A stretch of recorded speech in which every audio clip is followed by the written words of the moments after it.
but that one was the one, but it was for the wrong, it had the wrong result. It made him a very, very dangerous man. And, you could see how intense he was on wanting to go out there. And even when he was throwing it early in the fight, when he was throwing counter punches, I've never seen him throw with that kind of, like Mike Tyson used to say, bad intention. Any kind of success or any kind of result, especially after that performance. Usyk's getting better and better. He just improves every time he fights, and now he's bigger and thicker set, 20 pound heavier tonight than what he was when he beat Usyk. Fresh footage from Oleksandr Usyk's training camp has fans and pundits stunned. The Ukrainian star looks sharper than ever, with training drills that border on the bizarre, but they clearly work. His reflexes seem almost inhuman, reacting to movement with eerie anticipation. Every jab, slip, and pivot is executed with surgical precision. It's no mystery why rivals struggle to land clean shots. Usyk's awkward, unpredictable methods are unlocking a level of control that most boxers never reach.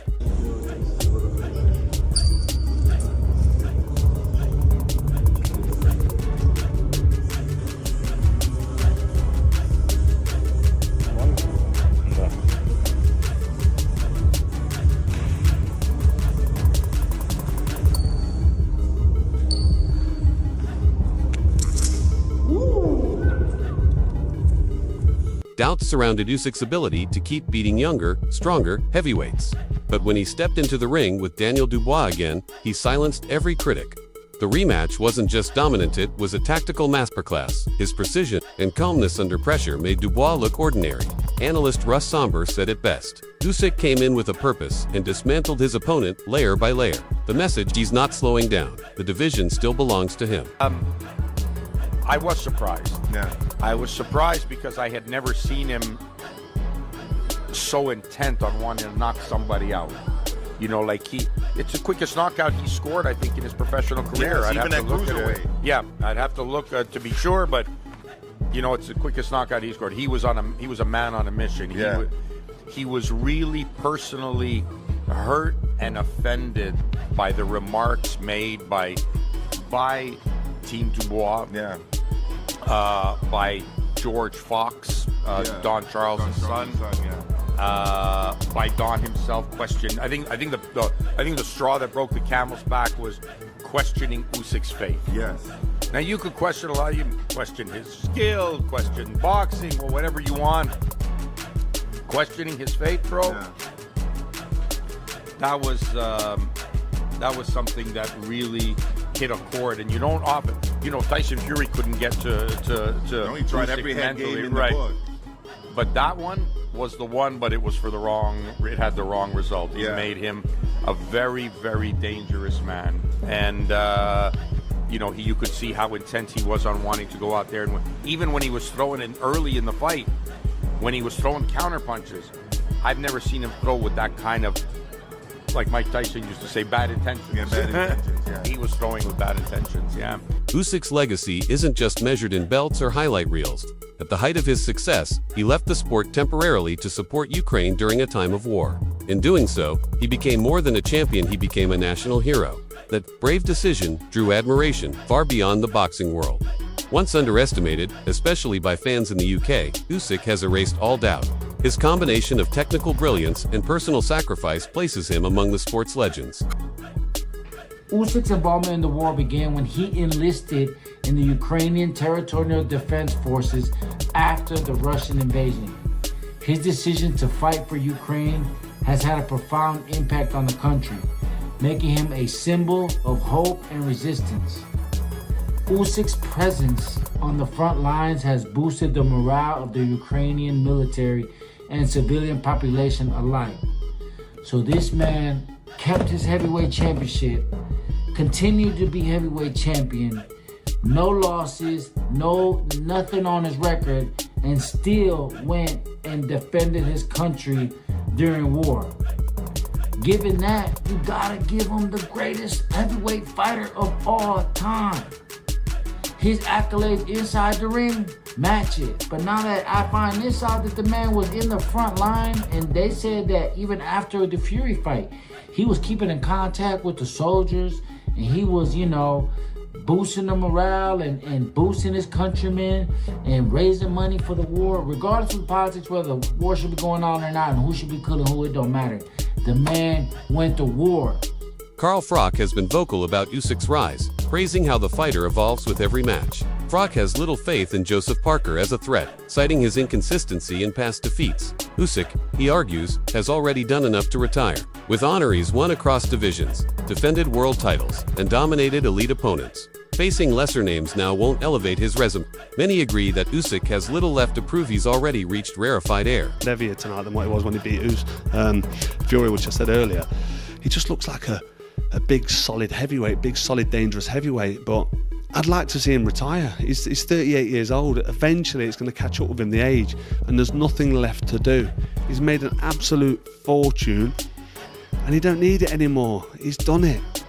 He's clocked it. He's completed it. It's like he's got the cheat code, and it's like it's not fair on everybody else. So I'd like to see Usyk retire. Let me know in the comments who you'd like to see him fight next. Somebody like Moses Atoma, I just don't think is going to be ready. I think if you're managing Moses, you need to take your time with him.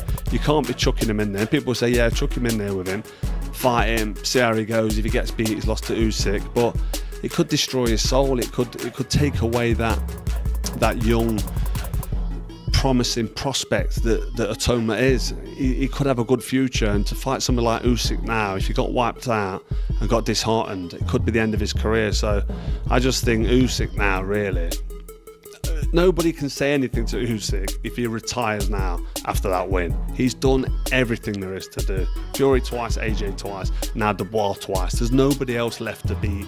He's done it.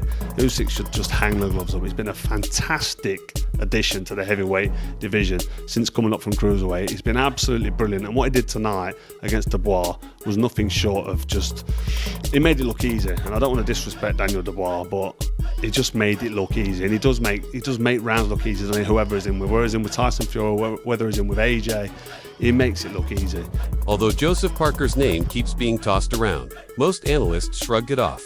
Parker lacks the tools to seriously challenge Usyk. Some suggest a rematch with Derek Chisora for entertainment value alone. Kaisera's brawling style and unpredictable energy could make for a wild night, even if the outcome seems inevitable. Still, neither man seems likely to change the narrative. Usyk remains untouchable in their weight class. Then, well, here it is. Here's your world title shot. You're going to fight for a world title, right? But if you're Joseph Parker, and I spoke to Andy Lee, it isn't just a case of fighting for a world title. You want to fight the #1 for the world title, and that guy is Oleksandr Usyk. So, yeah, there must be loads of conversations going on right now. Loads of conversations. I did say this the other day, and I don't know, sometimes I'm like, you know, when I was in the ring and I was interviewing Oleksandr Usyk, I was desperate because of my love for Joseph Parker. I was desperate for Joseph Parker to get, I know he got in the ring after, but I'm talking about on the zone. So whilst everyone is still in the stadium and everyone's still tuned in, I was desperate for him to kind of just jump in the ring. I was desperate for him to do it. Chisora was trying to do it. So Chisora knows how to play the game. And as much as people are like, what's Chisora doing? Chisora's, well, look, Chisora won't get the fight, but that's kind of what you got to do. And I know people are like, well, 1 second, it's not like that. It's rankings. Well, no, it's not though, is it? Because, again, Oleksandr Usyk can vacate the belt. He can say no. You have to kind of do what Daniel Dubois did last time. Daniel Dubois, rightly or wrongly, got in the ring, pissed Usyk off. Usyk's like, okay, we'll fight then. Fuck it. If this is what you're doing, dude, we'll fight. And I felt like there was a time where I wanted Joseph Parker to almost nudge me, and I'm telling you now, you know, we're kind of told not to give the mic. I don't know if you see, I always hold on to the mic. I would have given Joseph Parker the mic, and I would like Joseph Parker, because there's a mean side to Joseph Parker. I think everyone sees the friendly side. I've seen the mean side, and I wanted Joseph Parker to say, I want my shot. You've been ducking me. All these things might not be true, but do it. Sell it. The crowd would have gone a bit wild, right? Because I think a lot of the crowd want Joseph Parker to get his shot, but that's not what happened. And all of a sudden, you're seeing Jake Paul in the ring doing a face-off. You're seeing all these, and I'm like, where's Joseph Parker? Where are you, Joseph? It's becoming common to hear comparisons between Usyk and Muhammad Ali. They're stylistically different, but both share an unmatched ability to control fights with their minds as much as their fists. Usyk doesn't just react, he predicts, adapts, and dismantles opponents piece by piece. His in-ring IQ and improvisation resemble the brilliance that made Ali legendary. The admiration he's now receiving isn't about flash, it's about the way he redefines what intelligent boxing looks like.